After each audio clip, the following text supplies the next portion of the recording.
Hey, what's going on everybody? Welcome back to the channel, and we're getting back into the DC20 subclasses, hopping into Champion, our good old big boy, similar to Barbarian, but you're going to see the main differences, especially in the subclasses.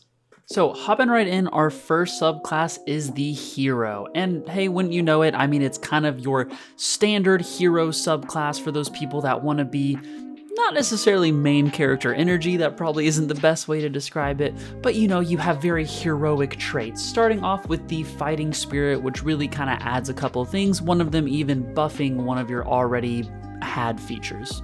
So the first part of the fighting spirit is going to be the adrenaline boost, and basically when you use Second Wind, which is a feature that you can use one time per combat, and it's only when you're bloodied, which is half health, you can gain 2 HP and 1 stamina point, but this on top of it adds a +5 bonus to your attack check. Super strong, super powerful, just kind of adds to one of your features already. Good.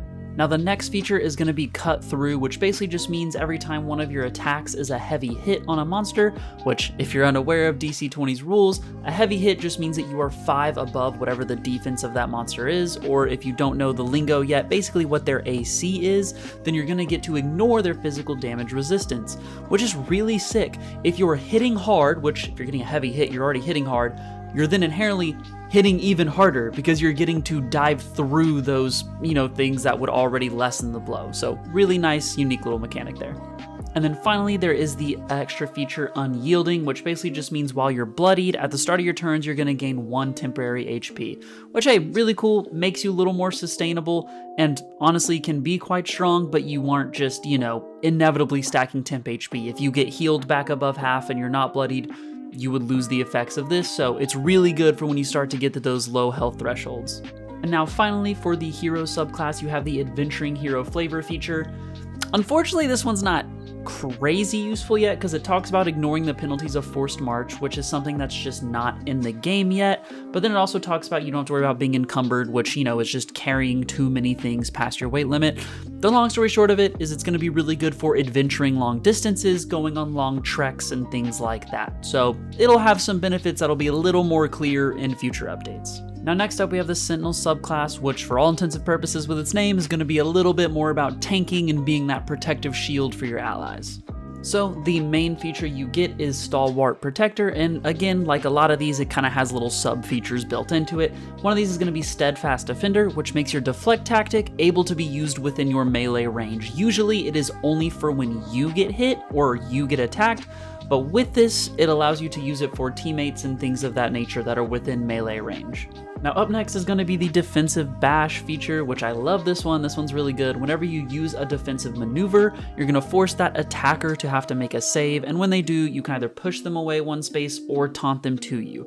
So it gives you some good options and some good flexibility depending on what's going on in the combat, and then obviously it allows you to really lean into that tank role because you're going to be using defensive maneuvers, so it just adds to the power of them. And then your last combat feature is going to be Not on My Watch, which just says whenever you are taunting somebody, they will deal 1 less damage to targets within a space of you. So the idea here is taunting already encourages them to hit you because they will have disadvantage targeting others. But then on top of that, if they still feel the desire to try to attack someone else and they do successfully hit them, they're still going to be doing even less damage. So once again, super leaning into that kind of, tank philosophy and really being the main damage absorption for the team. Now lastly, for the Sentinel flavor feature, it's going to be Vigilant Watcher, which basically, if you don't know how DC20 works when you're taking a long rest, it is sort of split up into 2 4-hour segments in which you can do a light activity in some of those. But if you do a light activity in both of them, then you're going to have to make a might save in order to avoid exhaustion. And with this feature, you get advantage on that might save to do so. So kind of cool, it kind of encourages you to actually be doing stuff during these resting times and leans into that idea of like you're a big, tough, tanky guy that doesn't need all of his rest. He doesn't need his beauty sleep. Now for your first of 2 Paragon options, you're going to have the Champion's Resolve, which is going to be whenever you use your tactical die to do either your assault or deflect kind of abilities, you're going to get a bonus. So whenever you use it for assault, you're going to get +1 damage on that attack. Whenever you use it for deflect, you're going to deal 1 damage back when they miss. So kind of cute, just add some power to your features that are already there. Now your second and final option is going to be disciplined combat, and really all this is you can spend a stamina point at the beginning of your turns to gain the effects of your future combat readiness. Without going into too much detail, it basically gives you some buffs that's usually nice because it's just at the beginning of combat, but you can constantly get them. And then on top of it, your second wind can be activated without being bloodied. This isn't a huge deal, as typically second wind is kind of nice as like a, oh, I'm getting low on health, I might want to buff up real quick.